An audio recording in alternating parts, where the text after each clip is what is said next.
ele tem competência para estar naquele lugar, ele não tem que estar mais naquele lugar, seja sócio ou não. Eu estou na cadeira de CEO e ele está fazendo o papel dele, que é me proteger das minhas burradas também. Uma coisa é uma mesa societária, outra coisa é uma mesa de operação, o dia a dia. E aí naquele lugar você perde total autonomia, entendeu? Então você passa a responder a alguém. Na nossa criação de ecossistema, a gente responde a duas perguntas, que é, lembra, tudo parte da audiência, beleza? Quando eu olho para a empresa que o Elton é a cara, ela não tem valor. Ela gera caixa, muito caixa, tá tudo certo.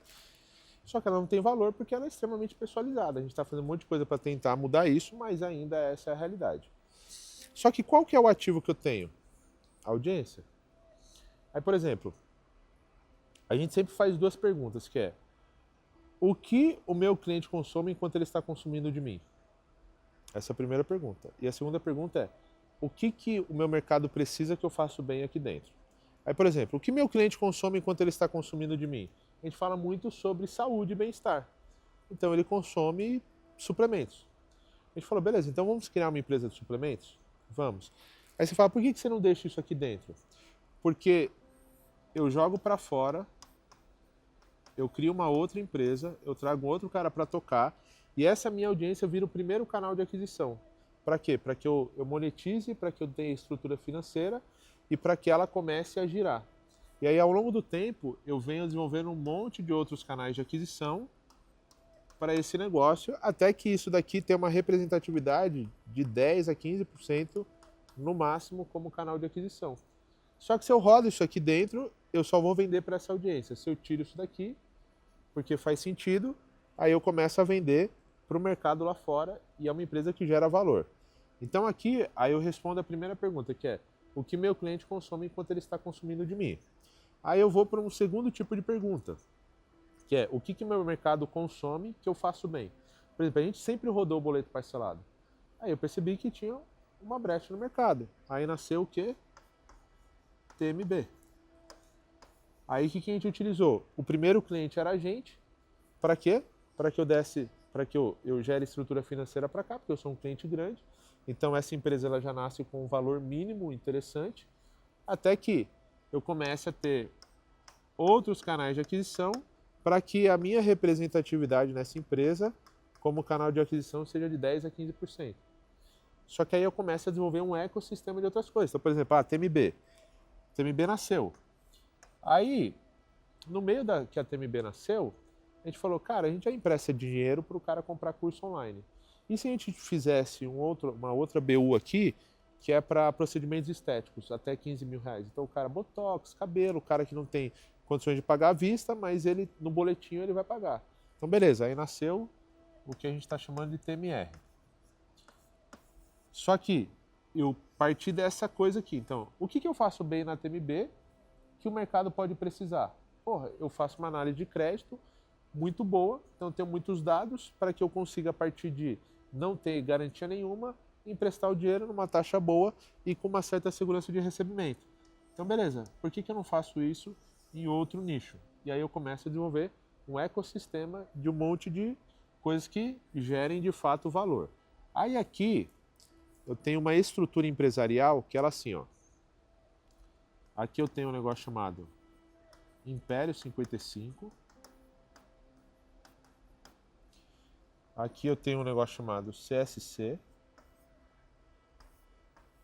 E aqui eu tenho as empresas.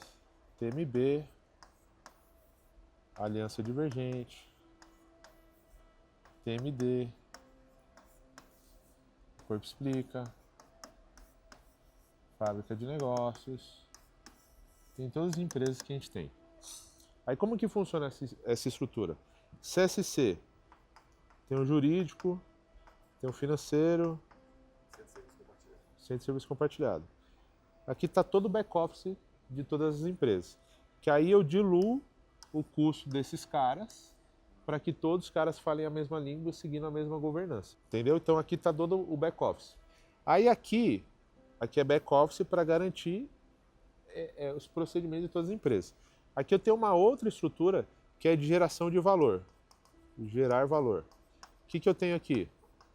Eu tenho os caras de branding, comunicação visual, parte do RH mais estratégico ele está aqui, que a gente entende o RH como uma área de inteligência também, não só departamento pessoal, está tudo aqui.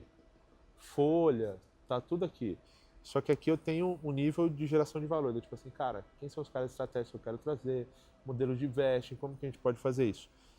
E aí aqui eu tenho as diretrizes de marca para todas as empresas. Eu fico pensando assim, porra, ô Brand, como que eu faço Sinergia entre elas. a sinergia entre elas? Então assim, pô, a assessoria de imprensa está aqui.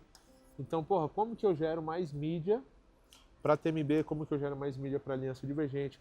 Como que a gente usa melhor essa sinergia? Então, pô, se eu estou fechando um contrato com a Globo para a Aliança Divergente, será que eu não consigo negociar para a TMB também e diminuir esse valor para que a gente tenha um benefício para o grupo todo? Então, eu tenho duas estruturas que elas dão suporte a todas as empresas.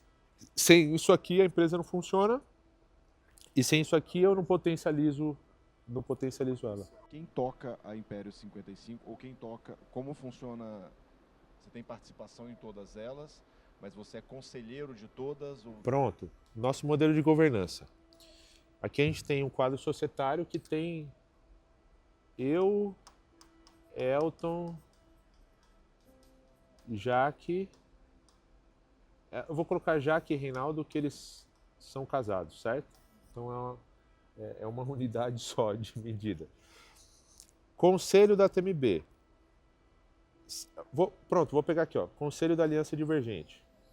Quem está na operação? Tá eu, tá a Jaque e tá o Elton, certo? Então nenhum dos três pode fazer parte do conselho. Então quem vai fazer parte do conselho? O Reinaldo faz e a gente vai trazer duas pessoas de fora. Você vai contratar um consultor, Vou conselheiro contratar. profissional. Isso, entendeu? TMB. TMB eu não estou na operação, a Jaque não está na operação, o Elton não está na operação, só quem está na operação é o Reinaldo. Aí a gente vai naquele lugar como conselheiro, entendeu? Então, quem está na operação não pode fazer parte da reunião de conselho. E é um conselho consultivo, então não tem deliberação, sacou? Porque a autonomia é do CEO. É do tipo assim, arranca rabo, mas assim, pô, se o CEO decidiu, tá decidido. Ele pode ser demitido. É isso que eu ia falar. É responsabilidade, é autonomia, mas tem responsabilidade. Ele tem que entregar o plano que foi definido no ano, pô. Se não entregar, é óbvio que a gente vai entender o motivo, mas se a gente entender que ele não tem competência para estar naquele lugar, ele não tem que estar mais naquele lugar, seja sócio ou não. Uma coisa é uma mesa societária, outra coisa é uma mesa de operação, o dia a dia. E naquele lugar você perde total autonomia. Entendeu? Então você passa a responder a alguém. Ele fala, não, calma, cara, foi engraçado. Não querer o ônus, mas não querer o bônus. Mas foi engraçado. Olha só, a gente tá fazendo uma mudança do Pipe Drive pro HubSpot. Foi uma decisão minha.